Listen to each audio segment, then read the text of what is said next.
ఏంటి అందరికీ ఈరోజు నేనైతే బెల్లం పాయసం చేస్తున్నాను. చూడండి, పాయసంకి బెల్లము, రవ్వ, సేమియా, డ్రై ఫ్రూట్స్, అలాగే పచ్చి శనగలు వచ్చేసి బాగా క్లీన్గా వాష్ చేసుకొని ఇక్కడ పెట్టుకోవాలి. వాష్ చేసి పెట్టుకున్న తర్వాత ఇలా స్టవ్ వెలిగించి స్టవ్ మీద పెట్టుకొని బాగా బాయిల్ చేసుకోవాలి. రవ్వ బాగా రోస్ట్ చేసుకోవాలి. ఇంకొక పక్క స్టవ్ వెలిగించుకొని రవ్వ ఎర్రగా అయ్యేంత వరకు రోస్ట్ చేసుకోవాలి. ఎర్రగా అయ్యేంత వరకు రోస్ట్ చేసుకోవాలి ఉప్మా రవ్వ ఇది. సేమియా ఒక బౌల్లో వేసుకొని బాగా ఎర్రగా అయ్యేంత వరకు వేయించుకోవాలి.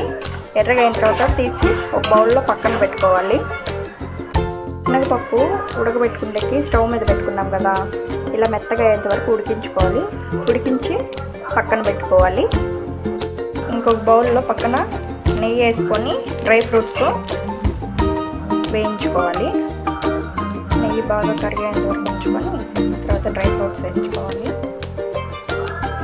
ఇప్పుడు డ్రై ఫ్రూట్స్తో నెయ్యిలో బాగా వేయించుకోవాలి.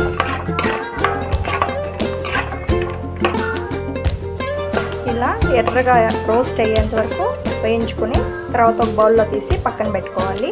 తర్వాత నెక్స్ట్ ప్రాసెస్ ఏమో చూపిస్తా చూడండి.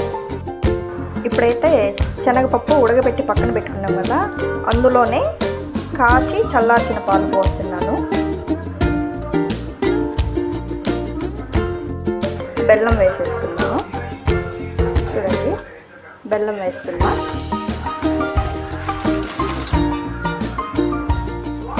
బెల్లం వేసుకున్నాం కదా, ఒకసారి ఇలా కలుపుకోవాలి.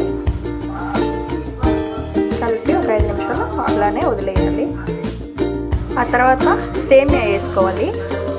మనం బాగా ఎర్రగా రోస్ట్ చేసి ఉప్మా రవ్వ వేసి కలుపుకోవాలి. ఇలా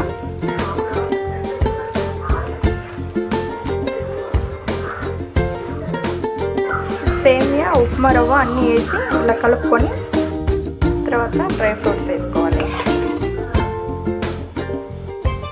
డ్రై ఫ్రూట్స్ వేసుకున్న తర్వాత ఒక 5 నిమిషాలు అది స్టవ్ ఆపేసుకుంటే ఎంతో టేస్టీ యమ్మీ బెల్లం పాయసం రెడీ అయిపోయింది.